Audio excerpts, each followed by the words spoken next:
या निसर्गरम्य सौंदर्यरूपी गावात म्हणजेच झरी आणि राळे गावातील गावकऱ्यांना सुदृढ व सक्षम बनवण्याचा मार्ग मोकळा झाला आहे. बजाज अलियान्स जनरल इन्शुरन्स पुणे यांच्या सहाय्याने दिलासा संस्था घाटंजी अंतर्गत झरी आणि राळेगाव क्लस्टरमध्ये एकूण 26 गावांमध्ये आदिवासी समाज आणि ग्रामीण गरिबांसाठी कौशल्य निर्माण विकास उपक्रम या प्रकल्प अंतर्गत कृषी व उपजीविकेसाठी उद्योजकीय विकासाचे कौशल्य निर्माण करून आदिवासी समुदाय आणि ग्रामीण गरिबांना सक्षम बनवून दिलासा संस्थेने ग्रामीण समुदायामध्ये एक परिवर्तन घडवून आणले. दिलासा संस्था ही शाश्वत कृषी तसेच कौशल्य आणि विकास उद्योजकीय प्रशिक्षणाद्वारे उपेक्षित समुदायांच्या उत्थानासाठी काम करणारी समर्पित संस्था आहे. क्षमता बांधणी कार्यक्रमाअंतर्गत दिलासा संस्थेने CBOsच्या निर्मितीसाठी प्रत्येक प्रकल्प गावामध्ये ग्रामसभेच्या माध्यमातून विकास समिती आणि संयुक्त महिला समिती स्थापन केली आहे. प्रशिक्षणानंतर या संस्था सामूहिक कृती, संसाधन व्यवस्थापन आणि कौशल्य विकासासाठी कणा म्हणून काम करत आहे. याचबरोबर उपजीविका विकास कार्यक्रमाअंतर्गत कस्टम हायरिंग सेंटर सुद्धा सुरू करण्यात आले, ज्यात SHG गटांना उद्योजक होण्यासाठी प्रोत्साहित केले गेले.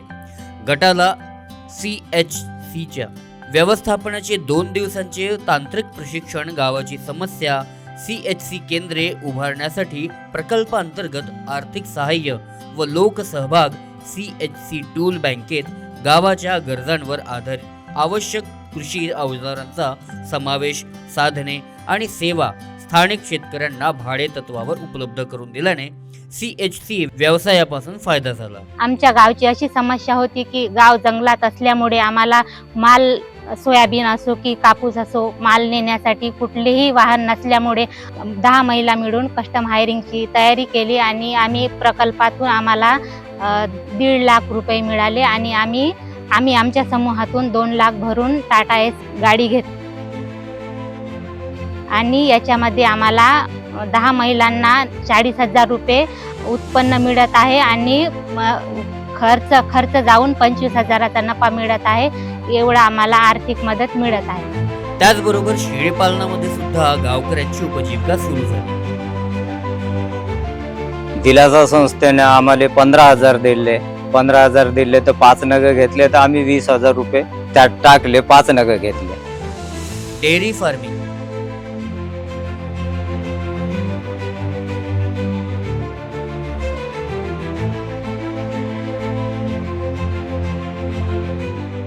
दिलासा संस्थेकडून 30,000 मिळाले आहे. मी त्याच्यात 20,000 टाकले. 50,000ची गाय घेतली आहे, जी मी दूध विक्री करते. त्याचा महिना मला 8 ते 10,000 रुपये महिना पडते.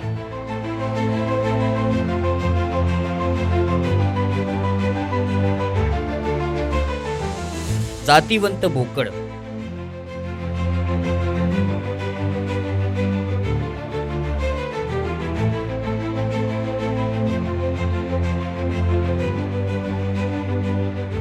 माझी आई बचत गटामध्ये सदस्य आहे.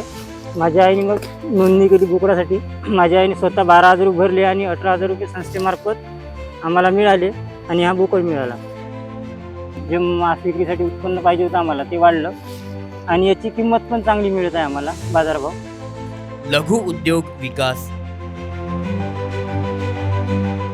दिलासा संस्थाकडून एक मदत म्हणून 6,000 रुपये भेटले.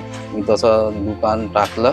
एक छोटासा चिचपोडमध्ये 25 घराचा वस्ती आहे. आणि तसं एक मदत म्हणून मी दुकान टाकलं आणि रोजचे 1,000 रुपये होते आणि 200 रुपये रोज भेटले माझा.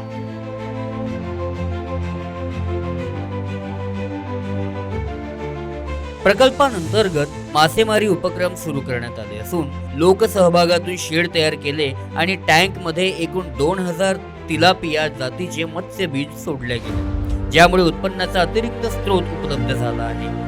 सुरुवातीला 3,000 मच्छ्या सोडल्या, तर 3,000 मच्छी 1 किलोची किंवा 1-1.5 किलोची झाली तर ते 200-250 रुपये किलोने जातात. 10 महिला मिळून 8 दिवसानं पाणी बदलवणं आणि त्याला अन्न टाकणं हे आम्ही करत असतो. त्यासोबतच NTFT व्यवसाय अंतर्गत महिला गट चर्चा, झरी क्लस्टरमधील विविध NTFT उत्पादनेबाबत माहिती, आधीचा व्यवसाय पद्धत, NTFT गोडाऊनमुळे होणारा फायदा, यामुळे उत्पन्नात वाढ उत्तम प्रकारे झाली आहे.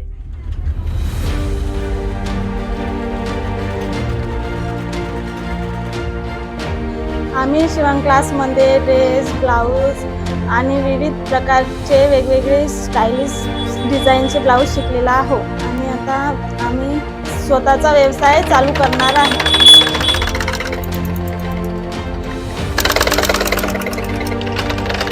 दिलासा संस्थेमार्फत आम्हाला शिवण क्लास मिळाले आहेत. 3 महिन्याचा प्रशिक्षणात आम्हाला लाभ झाला. 600-700 रुपये रोज आम्ही कमवत आहेत. बजाज दिलासा संस्थेमार्फत मला पिल्ले मिळाले. त्याच्या आधी मला प्रशिक्षण मिळालं, त्याच्यानंतर पिल्ले मिळाले. चांगल्या तऱ्हेने त्यांचं पालनपोषण करून मी मोठे केले आणि मी मार्केटात नेऊन चांगला भाव मिळाला मला आणि 25 ते 30 हजारपर्यंत नफा मिळाला. पशुसखी प्रशिक्षण. पशुसखी नावाने सेवा देणाऱ्या गावांची संख्या गोट ट्रस्टच्या माध्यमातून प्रॅक्टिकल प्रशिक्षण दिलं गेलं. प्रशिक्षणामुळे पशुसखींना पशुधनाचे आरोग्य सुधारण्यासाठी आणि उत्तम वाढवण्यासाठी कौशल्याने सुसज्ज केले आहे. आता पशुसखींचा सर्व्हिस चार्ज म्हणून महिना 1000 रुपयेपर्यंतचा उत्पन्न. गावामध्ये बकऱ्याची आणि पिल्लांचं मरण्याचं प्रमाण कमी झालं आहे. पशुपालकांकडून 1000 ते 1500 रुपये महिन्याची मिळत आहे. त्याच्यामुळे माझी आर्थिक परिस्थिती सुधारलेली. याचबरोबर कृषी विकासाचे कार्यक्रम सुद्धा राबवले जातात, ज्यात या प्रकल्प अंतर्गत सेंद्रिय शेतीला प्रोत्साहन देण्यासाठी दिलासा संस्था खरीप व रब्बी हंगाममध्ये एकूण 254 डेमो प्लॉटची उभारणी केली आहे. तसेच शेतकऱ्यांना वेळोवेळी मार्गदर्शन करण्यासाठी प्रत्येक प्रकल्प गावांमध्ये कृषी मित्र कॅडरची उभारणी केली. तज्ज्ञ साधन व्यक्तीद्वारे विविध प्रकारच्या सेंद्रिय कृषी निविष्ठा कमी खर्चामध्ये घराच्या घरी कशा तयार करायच्या याबाबत प्रत्यक्ष शेतीशाळेमध्ये प्रात्यक्षिक करून दाखवण्यात आले व बियाणेसाठी व कृषी निविष्ठासाठी प्रकल्प अंतर्गत सहाय्य करण्यात आले. या प्रकल्प अंतर्गत खरीप आणि रब्बी पीक नियोजन कार्यशाळा सुद्धा राबवली जाते, ज्यामुळे सेंद्रिय पद्धतीने केवळ उत्पादनच नाही तर माती आणि पर्यावरणाचे संरक्षण देखील होत आहे. एवढेच नाही तर प्रत्येक गावासाठी मृदा पोषक आराखडा तयार करण्यात आला आहे.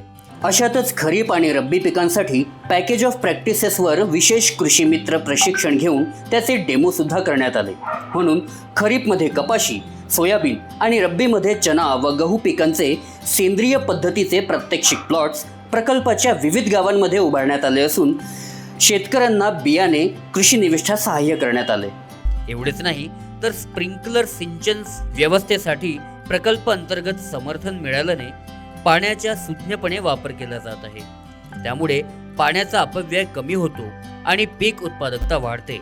आज दिलासा संस्थामार्फत मला एक लाभ 9000चा लाभ मिळाल्यामुळे मला आज स्प्रिंकलर सेट घेता आलं आणि आज मला तेवढं पाणीचं बचत होत आहे स्प्रिंकलरमुळे. सोबतच फळबाग लागवडीसाठी शेतकऱ्यांना फळझाडे लावण्यासाठी आणि त्यांची देखभाल करण्यासाठी कृषी निविष्ठासाठी मदत प्रकल्प अंतर्गत देण्यात आली आहे, जे त्यांना दीर्घकालीन फायदे देतील. नुसती कपास लावली असती तर मला एकच पीक घेता आलं असतं, पण आता हे मोसंबी लावल्याच्याने मला वर्षातून दुहेरी उत्पन्न मिळत आहे. याच्यासोबत माझा मोसंबीचं उत्पन्न वाढत आहे. तसंच जमिनीची पोत सोयाबीन चना घेतल्यामुळे जमिनीची पोत सुधारत आहे आणि माझं उत्पन्न वार्षिक वाढून राहिलं.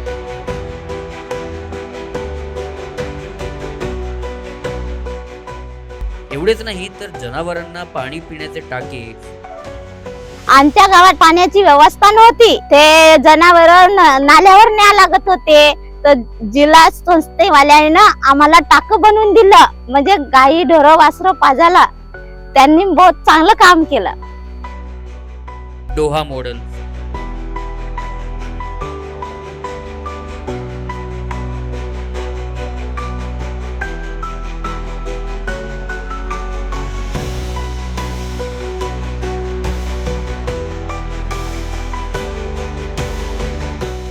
आधी हा नाला आहे ना गाळनं बुजलेला होता, दिलास संस्थेने बंद हे डो मॉडेलच्या पद्धतीनं गाळ उपसा करून पाण्याचं साधन करून दिलं.